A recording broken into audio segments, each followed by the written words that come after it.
It is important to note that the following video is a tutorial for parents of elementary students. There will be a separate tutorial for parents of secondary students. There's going to be a lot of similarities between your parent account for your elementary child and a parent account for your secondary child, but there's enough differences that we have created two different videos to assist you with how to navigate those different accounts. Hi, this is Jennifer Kuntz, the Director of Teaching and Learning, and I am here today to show you how to access your parent Schoology account. So you are probably accessing this video from the email that got sent out with your login information. In that email, you will see that it tells you to go to esd.schoology.com. And in that email, it also gives you your username and password. So you will use those to log into your account. If you did not receive an email, that's because we don't have an email on file for you. So you'll want to get that on file in Skyward.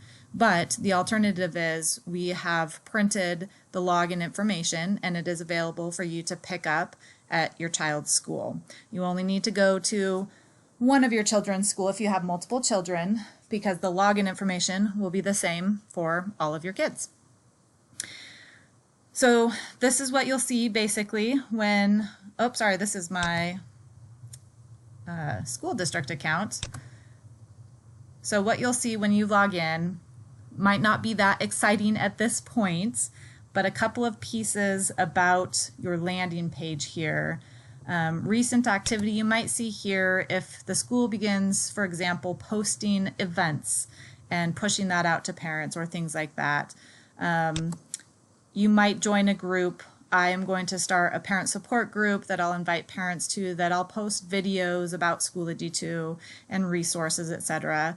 Or if you are a member of the PTA or parent organization, then they might create a special group and invite you to that. And a group is a place where you can go in, you can have discussions with people, you can post something, you can respond to people, you can post resources, etc. So that's groups. You are probably not going to have courses that are assigned to you. And then there's some other little resources up here at the top.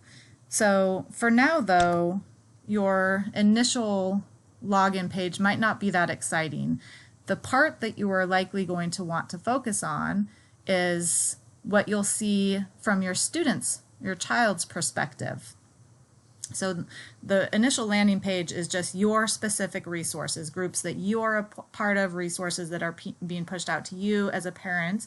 But if you would like to see your child's pages, then you just click on your name up there and you should see all of your children that you have registered in the district available to view.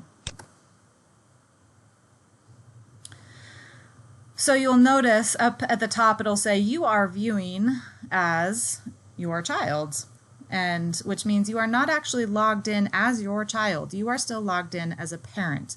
And there are some important differences between your parent account and your child's account. So we will go over a couple of those as I work through this video. But you are essentially viewing it as Sophia. You can't submit things as Sophia. My daughter, Sophia. You can't submit things as your child. You can't read some of the comments of other kids. You're just viewing the course information.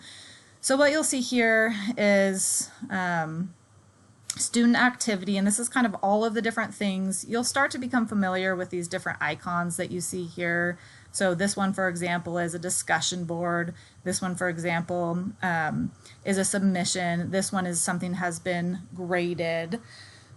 And this is just an exhaustive list of all of those things in order of most recent. If you wanted to filter those out and see, for example, just submissions, what has my child submitted recently, then you can see just the submissions. You could actually click on what one of those is and you will see what the actual assignment was,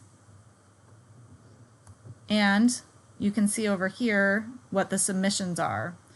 So I can see here that there were 2 submissions for this assignment. And you can click on that and you can actually see what the submission was. This one was a video submission.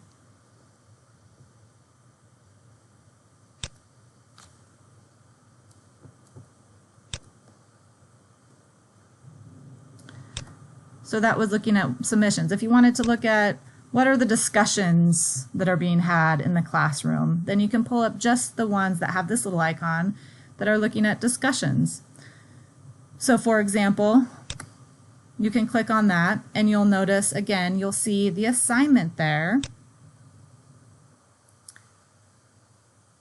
And as a parent, you will not be able to see other children's comments.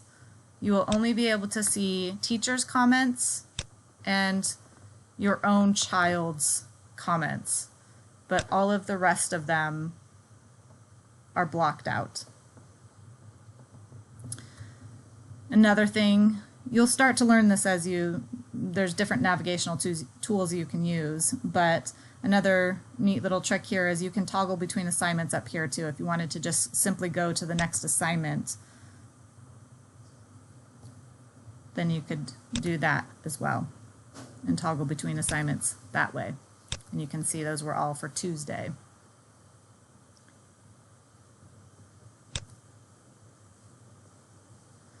Or if you just simply wanted to see the things that had been graded recently, you can see those as well. And again, you can click on the actual assignment and see it.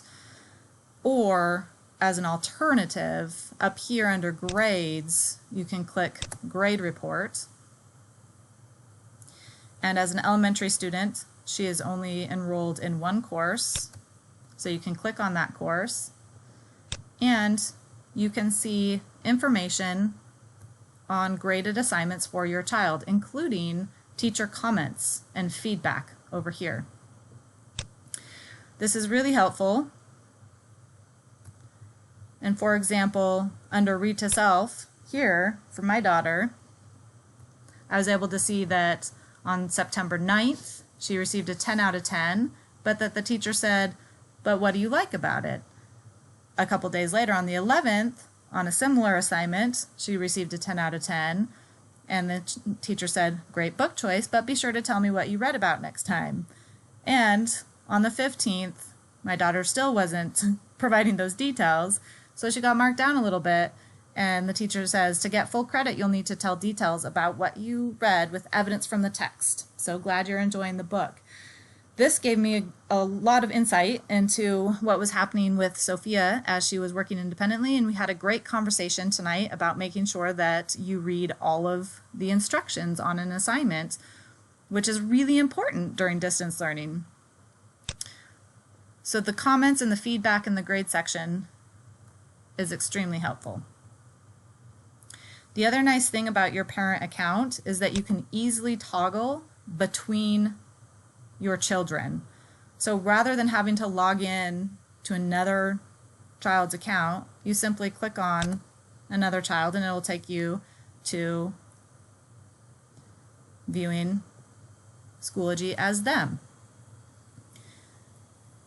Another thing I haven't shown you is up here, if you're viewing as your child, you can click on courses and you will see the courses that they're enrolled in. Again, as an elementary student, she's only enrolled in one course. But you can view the course similarly to how the student views it. And at elementary, you will see that all teachers will organize their classes by day of the week. And then there are additional resources that you can find. And if you keep scrolling, there are things like the upcoming calendar, where you can see what are the assignments that are upcoming. So I can see that all of these are due at midnight tonight, and that these are the assignments that will be worked on tomorrow. Those are the same assignments you would see if you actually clicked on one of the days. So if you click on one of the days, these are the assignments for the day. And if you've been working with your child, that will probably look familiar because that's what they see. And you can click on one of those assignments, and again, you can see what the assignment was, and you can see your child's submissions.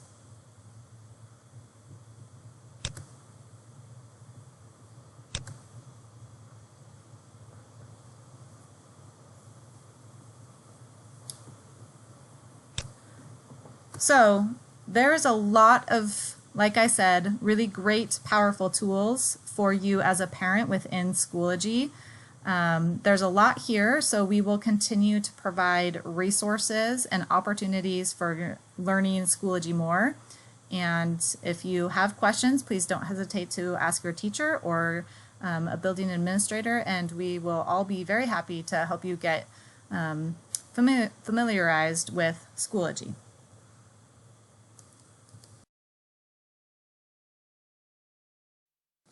So go ahead, explore your account, play around. You are not going to break anything. There's no way that you can accidentally delete something that shouldn't be deleted or change something that shouldn't be changed. So feel free to explore and play around and figure out your new account.